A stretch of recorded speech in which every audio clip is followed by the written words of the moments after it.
Hello అండి, ఇంకొక వీడియోతో మీ ముందుకు వచ్చేసాను. అదేంటంటే మీకు బటర్ మష్రూమ్ తెలుసు కదా, చాలా చాలా చిన్నగా ఉంటుంటాయి. సో ఇప్పుడు ఇదేంటంటే ఆస్టర్ మష్రూమ్ అంటారు. మీకు ఫ్లవర్ షేప్లో వస్తుంది. మీకు లాస్ట్ వీడియోలో చూపించాను దీన్ని ఎలా క్లీన్ చేసుకోవాలో, ఎలా పీల్ చేయాలో. సో దీనికి కంటిన్యూషన్ అయింది, ఒక వీడియో లాగా చేస్తున్నాను. ఇప్పుడు దీనికి అవి ఎలా చేయాలో చూద్దాం. ఇప్పుడు కడాయి వేడెక్కింది కదా, ముందుగా ఒక 3 టేబుల్ స్పూన్స్ ఆఫ్ ఆయిల్ వేసుకుందాం.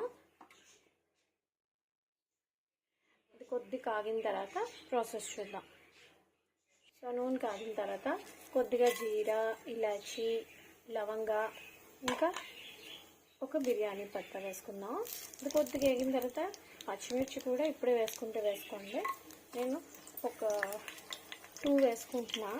దాని తర్వాత అల్లం వెల్లుల్లి పేస్ట్, అల్లం వెల్లుల్లి చిన్నగా చాప్ చేసుకొని వేసుకోవాలి.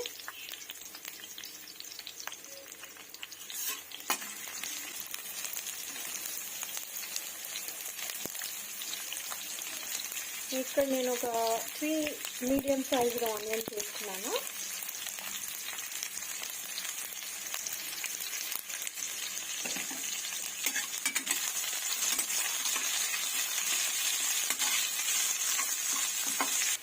కొద్దిగా ఆనియన్స్ కలర్ మారింది కదా, ఇప్పుడు మనం ఇందులో చాప్ చేసుకున్న టమాటో పీసెస్ వేసుకుందాం.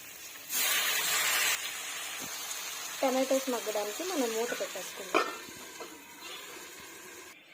ఇప్పుడు మూత తీసి చూద్దాం. 5 మినిట్స్ అయిపోయింది కదా, చూసారు కదా టమాటో, ఆనియన్ అంతా మసాలా కూడా మగ్గిపోయింది చక్కగా. ఇప్పుడు దీన్ని మనం ఫైన్ పేస్ట్ చేసుకుందాం చల్లారిన తర్వాత. ఇప్పుడు మనం అదే కడాయిలో 1 స్పూన్ బటర్ వేసుకుందాం. 1 స్పూన్ బటర్ వేసుకొని మనం నీట్గా కడిగి పెట్టుకున్నాం కదా మష్రూమ్స్, ఇవన్నీ అందులో వేసి కొద్దిగా వేయించుకుందాం. చక్కగా వేయాలి. ఇప్పుడు మష్రూమ్స్ని తీసేసుకుందాం. ఇప్పుడు అదే సేమ్ కడాయిలో కొద్దిగా ఆయిల్ వేసుకుందాం. ఇదిగోండి, చూడండి ఎంత కలర్ఫుల్గా ఉందో, ఫైన్ పీస్. దీన్ని వేసి మళ్ళీ ఇంకొకసారి బాగా వేయించుకో. చూసారు కదా, ఇప్పుడు ఇది కొద్దిగా కలర్ మారింది, ఆయిల్ కూడా పైకి వచ్చేసింది, అంటే ఇది బాగా వేగిందని. ఇప్పుడు ఈ టైంలో మనం చూసారా గ్రీన్ పీస్ బఠానీలు వేసుకుందాం. మసాలాలో బాగా వేగింది. ఈ టైంలో మష్రూమ్ పీసెస్ని వేసేసుకుందాం.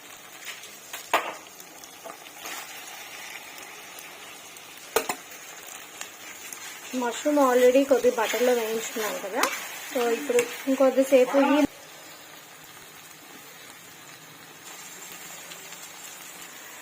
మనం ఆల్రెడీ ఉప్పు, పసుపు, కారం వేసుకున్నాము. యాక్చువల్లీ అది క్లిప్ మిస్ అయినట్టుంది, సో నేను మీకు ఆల్గా చెప్తున్నాను. దాకా కర్డ్ వేసేసుకుంటున్నాను, ఒక 2 స్పూన్స్. ఇది మీకు కమ్మగా ఉంటుంది కర్రీ.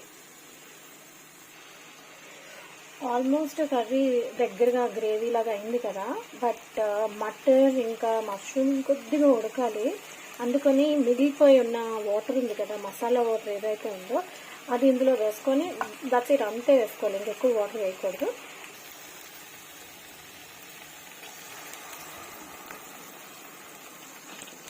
మగ్గుతుంది, కొద్దిగా ఒకసారి మూత పెట్టేసుకుందాం. ఇప్పుడు మూత తీసి చూద్దాం. చూడండి ఆయిల్ అంతా పైకి ఎలా తేలుతుందో. So hyper delicious mushroom matar curry ready. So దీన్ని మీరు కొద్దిగా గార్నిష్ చేసుకుంటే విత్ కొత్తిమీర చాలా బాగుంటుంది. ఓకే.